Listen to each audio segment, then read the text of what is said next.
Hey, welcome to another episode of Five Lakes Garage. Today we're going to tackle something that I actually got a couple questions for the other day and some suggestions to actually have it done on the channel. I know a lot of people this is rudimentary, you do it every day, that's totally fine. Other people do have a problem with it. I think the biggest problem that they have is that they might be afraid of it, a little bit nervous. It is dangerous, but if you respect it and actually put it in correctly, it's completely safe and you can do it yourself. So what we're going to do today is actually wire up all of these lights to one switch.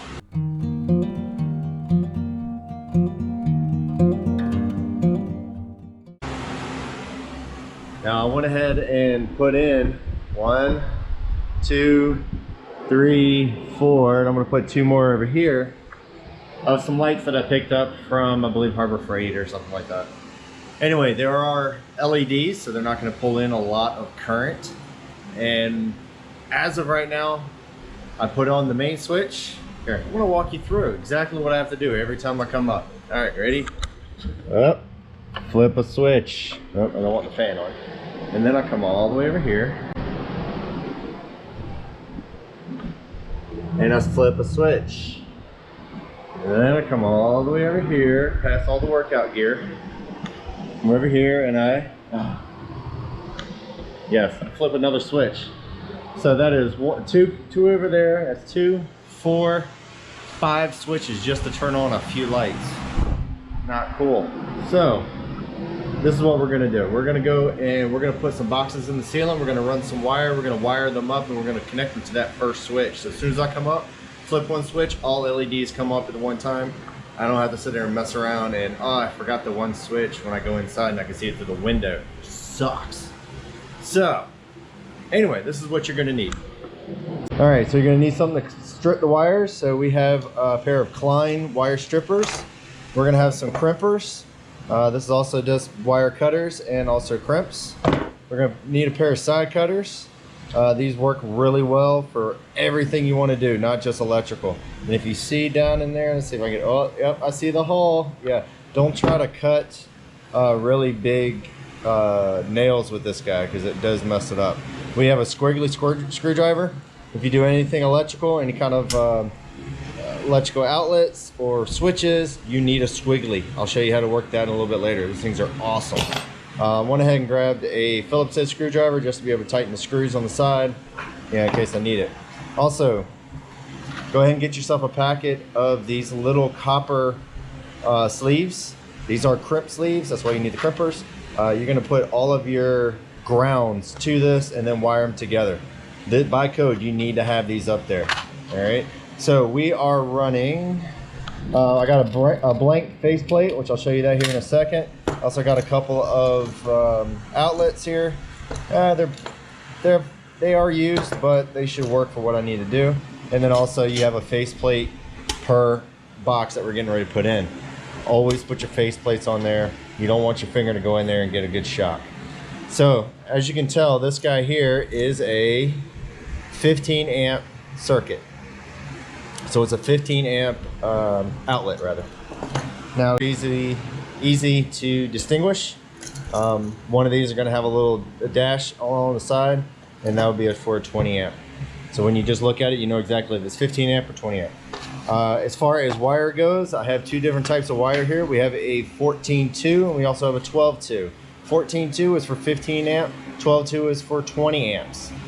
Right now for these lights, we're just gonna go with the 14-2. Now why is it called 14-2?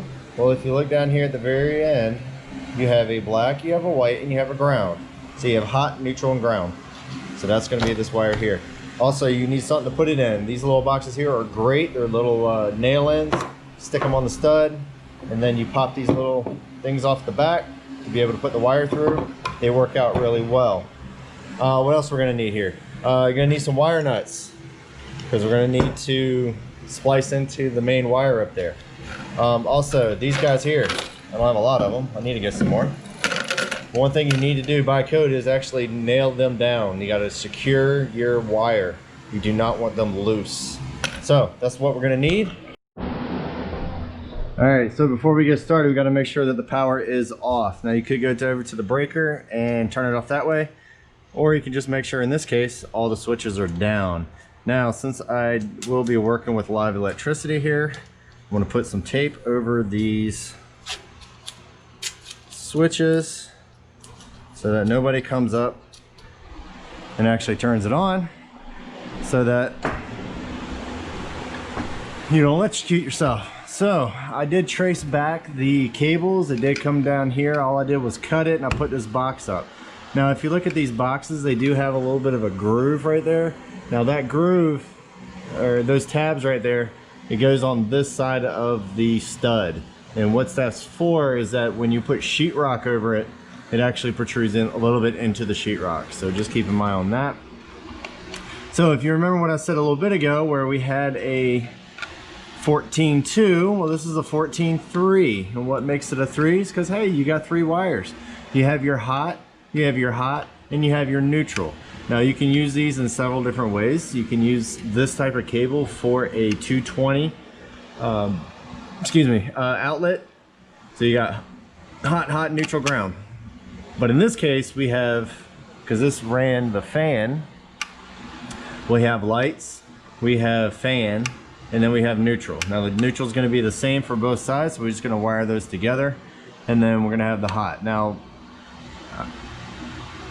I'm pretty sure the first one is going to be black. That's usually the color code that people use.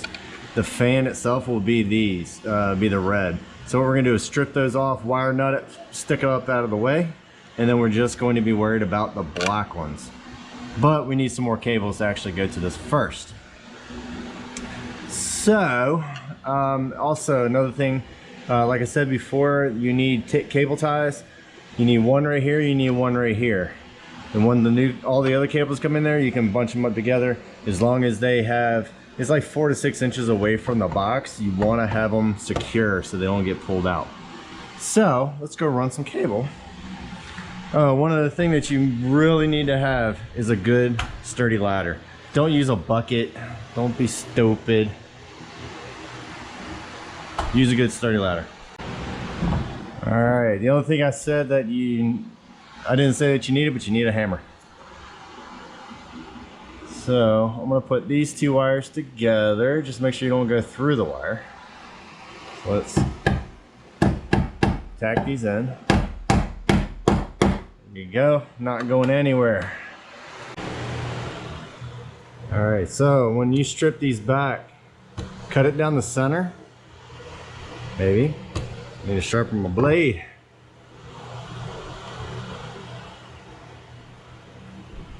Now in the center of Romex, you have a ground. It's okay if you nick the ground, just don't nick the others. Alright, now when you strip the sheeting back, you want to get maybe an inch away from the outside.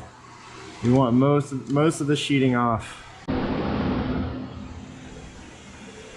Alright, so now we're going to go through and terminate these. So this is everything you're going to need. Just go ahead and bring it with you, and you should have it.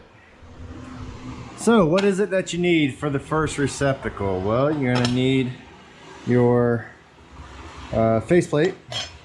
You're going to need a screw. You're going to need your receptacle.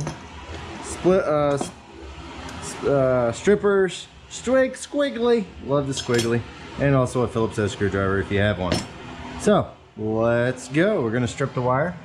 Now when you're actually doing these, there's 2 different ways of actually installing this particular type of receptacle. Let's see if I can get it in the light. You have little holes right here that you can stick it in there, and what that's going to do is actually, it's like a compression fit. You're going to stick it in and then it should be good. If not, you can use your screws, and I'll show you a quick way of telling which side is which. So strip it down. Oh, I love these Kleins. Okay, so that's pretty much all you really need. You don't need that much actually. So I'm just gonna shave that off. Okay, I say I love my Kleins except for when I'm cutting something, because then they suck. So I'm gonna take my side cutters now, because they're awesome. Okay, so you have your receptacle, right? So you have a copper side and you have a silver side. Now when you look over here in the front, you have a long pin and then a short pin. The short pin is your hot. The little I don't know, robot head is your ground and your neutral is the long side. So you don't want to get these two mixed up. There is a test you can do afterwards. Actually, I'll see if I can find it downstairs. It's a little tester, you stick it in, it'll give you some lights and let you know that you're connected correctly.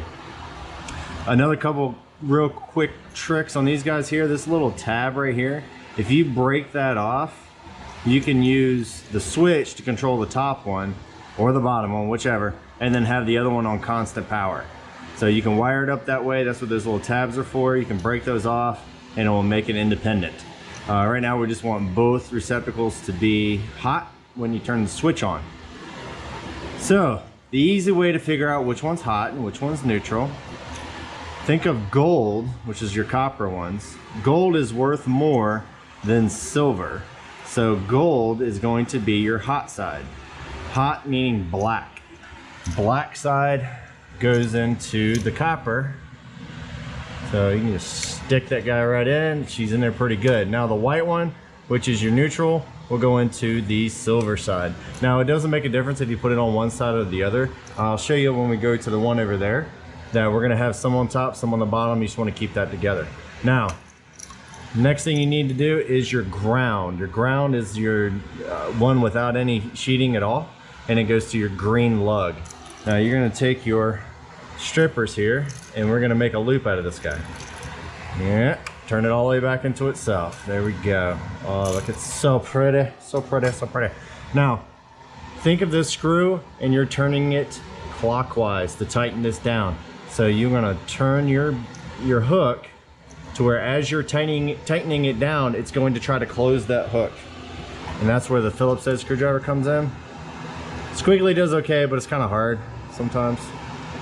All right, nice and tight. And while I'm here, I'm just gonna tighten these guys down, only because it sticks out and I don't like it. Another quick way of figuring out whether or not it is hot or neutral, the ground is always on the neutral side, because if this ground touches the neutral, it's okay, it's not going to start a fire. But if it touches the copper side, which will be the hot side, it will ground it out, and hopefully your breaker will save your house. So anyway, you're just gonna close these up. We're gonna fold it this way, we're gonna fold it that way, and then we're gonna tuck it right in. There she goes. All right. So this is where your squiggly is gonna come in handy. You can stick this in there.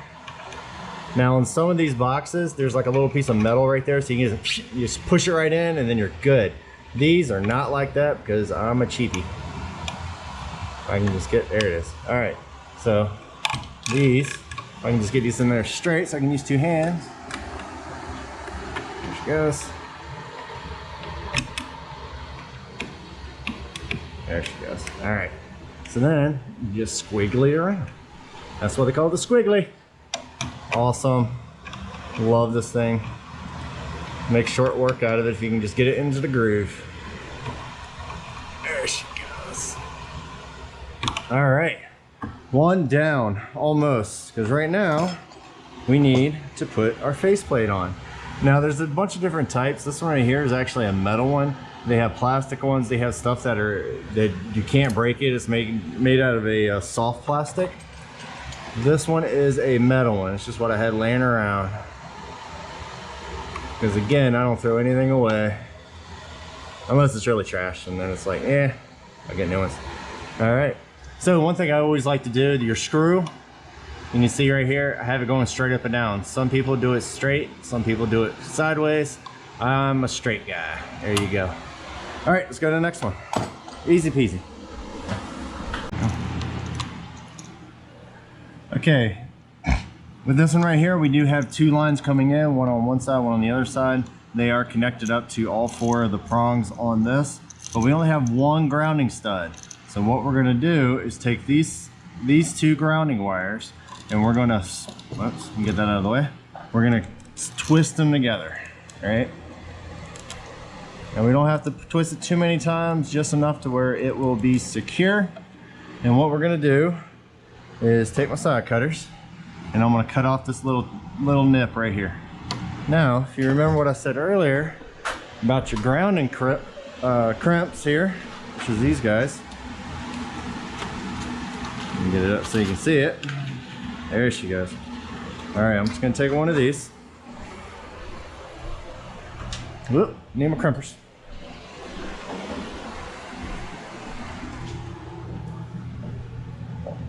All right, so my clients do have crimpers right in here. I just like these a little bit better. So I'm gonna take this, and we're gonna slide that on. And we wanna put it on both ends. There we go. I can grab a hold of it. Then we're gonna crimp this down. Ah, very nice, very nice. All right, so that is not gonna go anywhere. And what that's gonna do is make sure this doesn't unravel, because you don't wanna have a loose ground anywhere,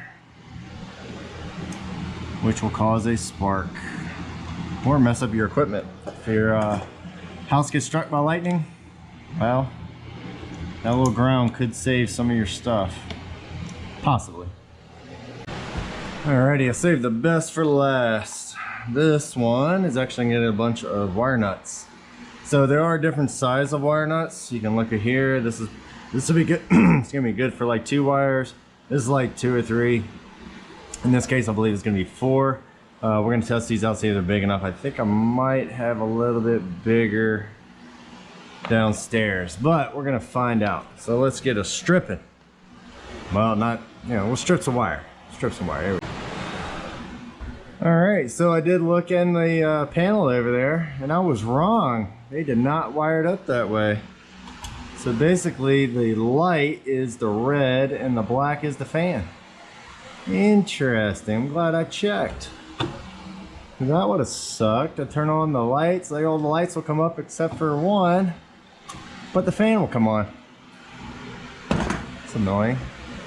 Okay, so let's see here. This black and that black will be together.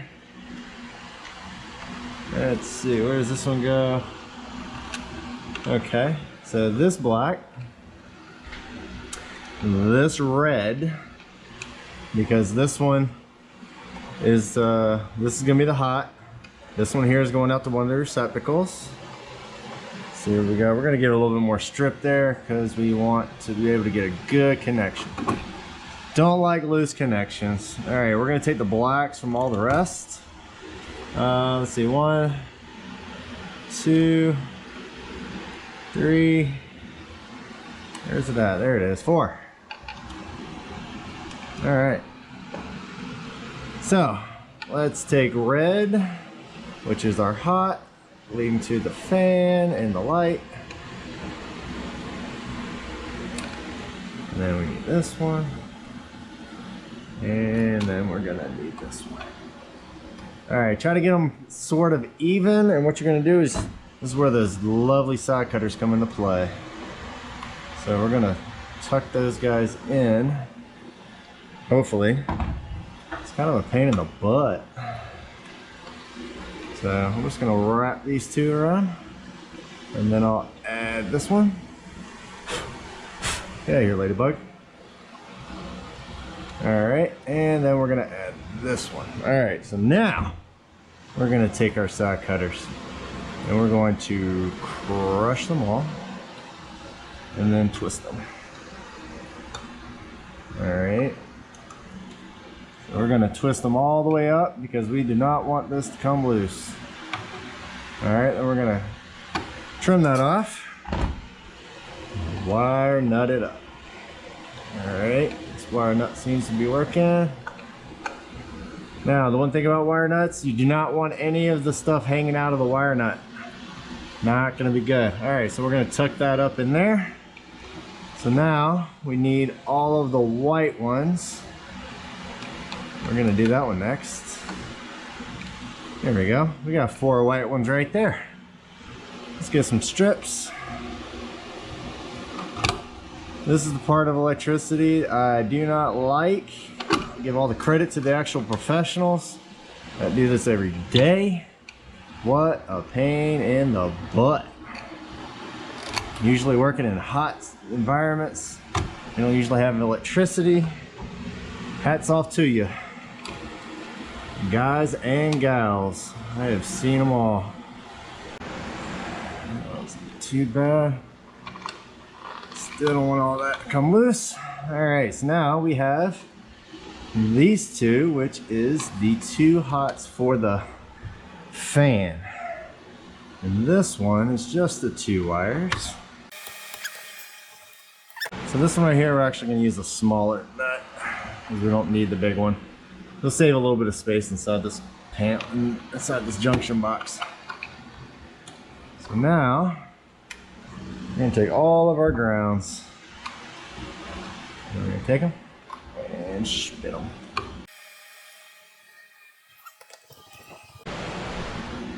All right, so this is gonna be an open face. So now we gotta close it.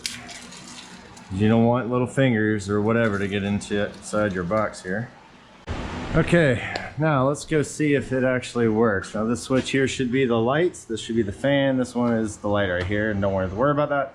So ready, 3, 2, 1. Oh, look at that.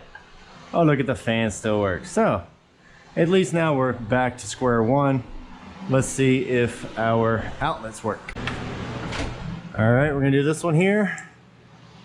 I'm just gonna plug it in. We got light and light. Look at the code, it says we have it correct. Now this little button right here is to test the GFI or the breaker. You can trip that, automatically grounds it, and it should, if it works right, pop your breaker. So, let's move some lights. Let's move this guy. All right, everything's plugged in. Let's see if she works. Let's go. All right, so if I turn this switch off, all the lights should go off. Ready? Bam! All right, the ones over there in the corner on a separate circuit, that's just from a workbench. But, look at that. All my lights on by a single switch. So a couple things that you have to think about when doing this stuff. This is only a 120 volt. It's 15 amp. It's kind of relatively low considered all the other stuff, but it is still dangerous. Please respect it as much as you can. I'm sure some of my electrician friends are going to comment on this video, which is totally fine. Please comment on it. If I do something wrong, please let me know. I will come back and correct it and try to instruct a little bit better. I would hate to send out some false information. Now, a couple things on this particular setup. The junction box right here. All right, that's where I splice into the line. Now you saw I did put it inside of a box. I put a cover on it and it is exposed. Never put a junction box behind sheetrock or behind a wall or behind a cabinet, wherever. It has to be accessible. It's actually against code if it's not, if you can't access it, it's against code. So anyway, don't be afraid of it. Go ahead and do it. Follow these instructions. It's very easy. Just be careful. Make sure your power's turned off. Go ahead and, if it's a receptacle, plug something in it. Keep hitting the breakers until you find the right one. Be sure the power is turned off. So hopefully you learned a little something here. Don't forget, like, subscribe. Anyway, until then, get out there and wire up your own stuff. Stop paying somebody else to do the work you can be doing yourself. Learn how to do it and get it done. Talk to you later. Peace.